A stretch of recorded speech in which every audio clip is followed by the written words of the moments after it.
स्वागत है inside classes bye विशाल sir के स्टडी यूट्यूब चैनल पर। तो आज जो हम बात करेंगे क्लास 11 का वेक्टर एनालिसिस का 3 लेक्चर आपको बता दिया गया है, उसको देख कर आइए, पूरा डिटेल देखिए, उसमें समझाया गया है। उसके बाद आज हम न्यूमेरिकल्स की बात करेंगे अर्थात लेक्चर नंबर 4।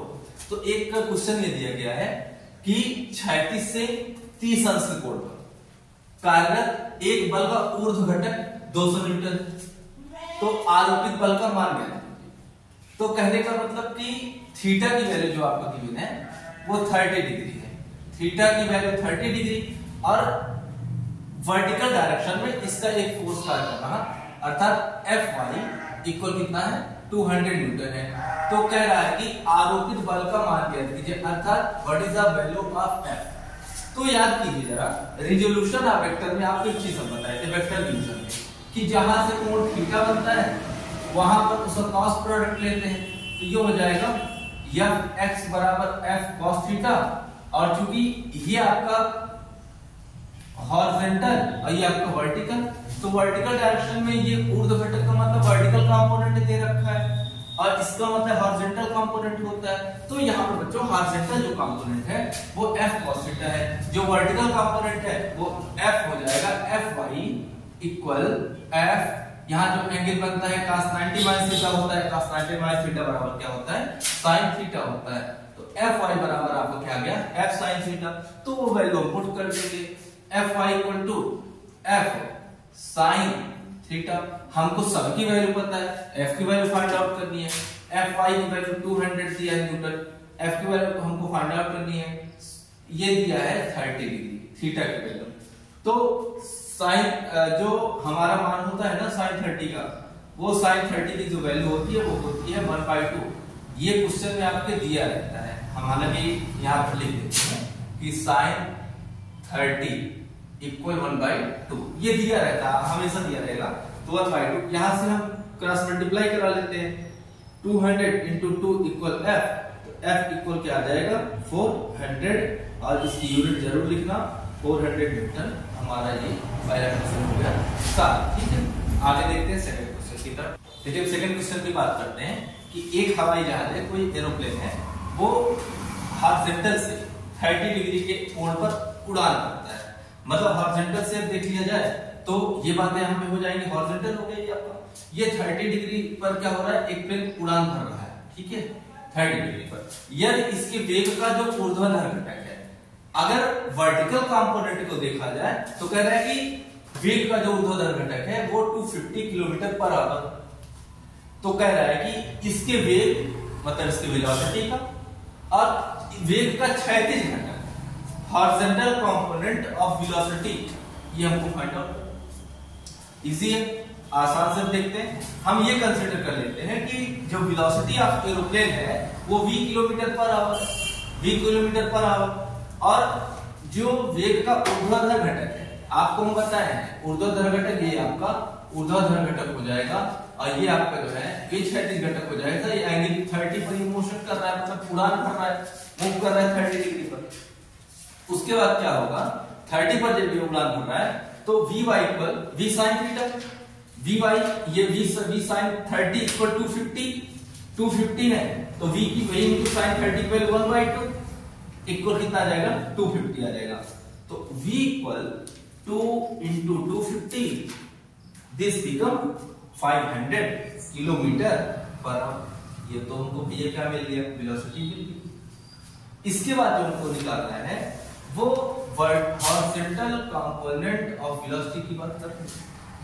क्षैतिज दिशा में वेग का क्या होगा, तो वेग का क्षैतिज जो घटक होता है Vx इक्वल क्या होगा v cos थीटा होगा, v cos थीटा, v 500 यहां से निकाल रखते हैं, cos थीटा cos 30 की वैल्यू √3/2, 2 से 2 यहां पर मर जाएगा, 250 गाड़ी में √3 आ गया, √3 की वैल्यू 1.732 होता है, 433 किलोमीटर पर आवर।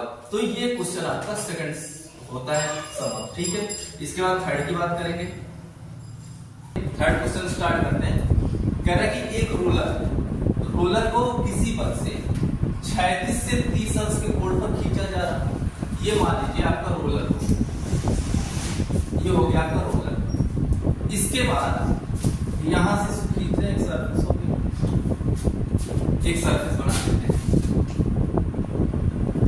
इस तरीके से, ये हो गया आपका सरफेस। उसके बाद कह रहा है कि इसको जो है 30 डिग्री सेंटीग्रेड से खींचा जाए, इधर हो गया, यहाँ पे खींचा जा रहा, तो इसका वर्टिकल कंपोनेंट निकाल लेते हैं। ये 30 डिग्री अर्थात f हो गया, ये 30 डिग्री, तो ये हो जाएगा f cos 30 डिग्री और ये हो जाएगा y डायरेक्शन में, तो ये हो जाएगा f sin 30 डिग्री। तो ये तो क्लियर है आप लोग का। उसके बाद देखते हैं, कह रहा है कि एक रोलर को किसी बल से क्षैतिज दिशा से 30 अंश के कोण पर खींचा जा रहा है। इसका ऊर्ध्व घटक 25 न्यूटन है, तो बल का परिमाण तथा क्षैतिज घटक इसमें कह रहा है कोई एक रोलर है, उसको हॉरिजॉन्टल से 30 डिग्री के एंगल पर पुल किया जा रहा है, खींचा जा रहा है। क्वेश्चन फिर कह रहा है कि इसका जो है वर्टिकल कंपोनेंट 25 न्यूटन है। उसके बाद find out the magnitude of force and horizontal component, ये निकालने के लिए बात है। तो क्वेश्चन बच्चों ये दे रखा है कि यह जो हमारा दिया है, सॉल्यूशन इसका देखते हैं। सॉल्यूशन पर जब बात करते हैं तो क्षैतिज घटक हमारा दिया हुआ है, क्षैतिज घटक जो हमारा दिया हुआ है अर्थात ये दिया हुआ है यह, तो यह क्षैतिज घटक हमारा कितना है, क्षैतिज घटक हमारा यह बल से ये क्षैतिज घटक 30 अंश दे रखा है। तो मान लेते हैं रोलर पर जो बल लगाया जा रहा है, माना रोलर पर लगाया गया बल कितना है, मान लेते हैं F के बराबर। उसके बाद 36 से 30 अंश के कोण पर खींचा जा रहा, तो ऊर्ध्वाधर घटक इससे क्या होगा, तब इसका ऊर्ध्वाधर घटक, जो कि ऊर्ध्वाधर घटक हम पहले इसलिए निकाले क्योंकि ऊर्ध्वाधर घटक हमको पहले से पता है 25 न्यूटन, तो ऊर्ध्वाधर घटक इसका मतलब Fx बराबर f sin थीटा। Fx हमको पता है 25 दे रखा है, 25 f इंटू साइन कितना, कितने एंगल पर कह रहा है, 30 डिग्री पर कह रहा है। यहाँ तक बात क्लियर है। अब देखिए जरा 25 इक्वल जो होगा वो f, थोड़ा सा इसमें दिक्कत आ गई है, ध्यान से देख लीजिएगा एक बार, फिर से रिपीट कर लेते हैं इसी को, है ना। फिर से देखिएगा एक बार, इसमें आपको क्लियर नहीं दिख रहा होगा, ध्यान से देखिए फिर से। मान लेते हैं रोलर पर जो है लगाया गया बल F है, तब ऊर्ध्वाधर घटक Fx इज इक्वल टू क्या हो जाएगा, F sin थीटा हो जाएगा। F sin थीटा इसका मतलब Fx का मान दिया है 25 is equal to F into sin 30 की वैल्यू क्या हो जाएगा 1/2, क्रॉस मल्टीप्लाई कर लेते हैं, 25 इंटू 2 F इक्वल टू कितना हो जाएगा 50, ये आ गया न्यूटन।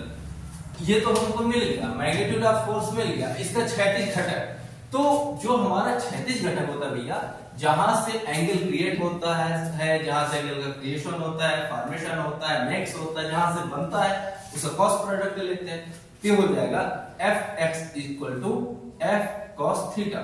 Fx हमको निकालना है, F की वैल्यू हमको पता है 50, उसका cos कितना हो जाएगा 30, cos 30, तो ये 50 इंटू cos 30 की वैल्यू कितना होगा √3/2, 2 से 2 यहाँ मर जाए, 50 मर जाएगा, 25 बचेगा, 25 इंटू √3, 25 इंटू 1.17332, ये वैल्यूज रख लीजिए, या 25 √3 करके छोड़ देते हैं तो भी वैल्यू उतनी ही आ जाएगी। चाहे ये करके छोड़ दो, अब इतना साल कर सकते मल्टीप्लाई कर लेना, इतना क्या जाएगा आपका न्यूटन आ जाएगा।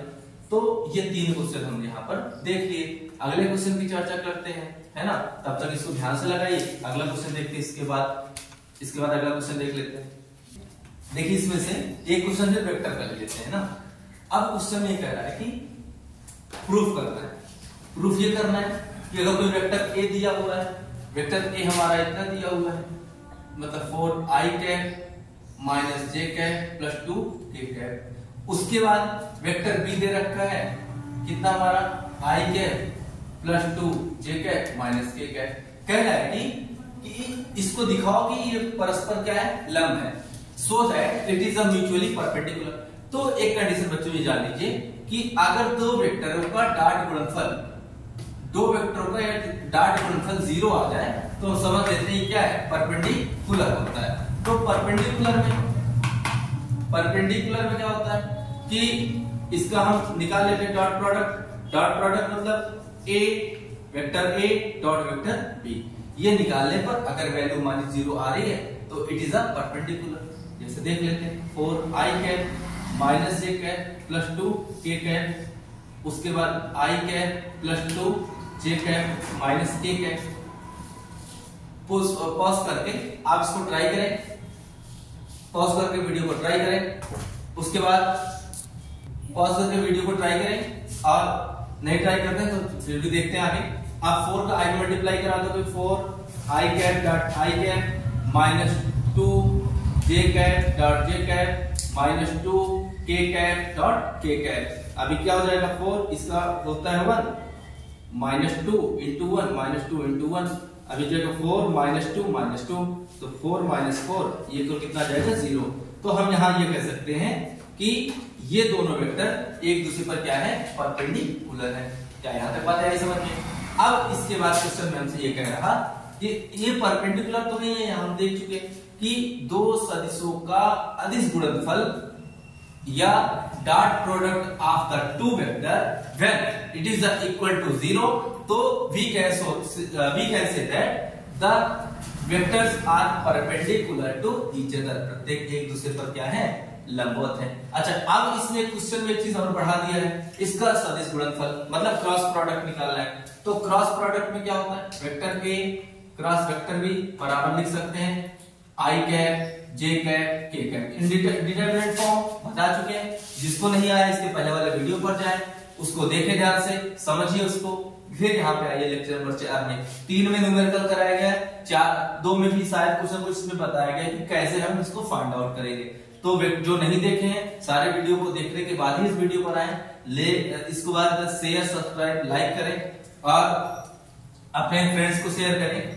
ध्यान से देखिएगा वेक्टर i अब यहाँ पर जो दिया है, ये दिया है 4, ये दिया है आपका -1, ये दिया है 2, इसके बाद यहाँ दिया है 1, यहाँ दिया है 2, फिर इसके दिया है -1। अब इसको हम सॉल्व करते हैं, यहाँ लिखते हैं वेक्टर i कैप। तो i और j जिस पंक्ति जिस स्तंभ में इसको छोड़ देते हो यही काम करते हैं, इसको छोड़ दिया तो -1 2 2 -1 बचा, फिर -j कैप, इसको छोड़ देते तो 4 1 2 -1 प्लस k कैप इसको छोड़ दें तो 4 -1 1 और क्या बचेगा 2 बचेगा।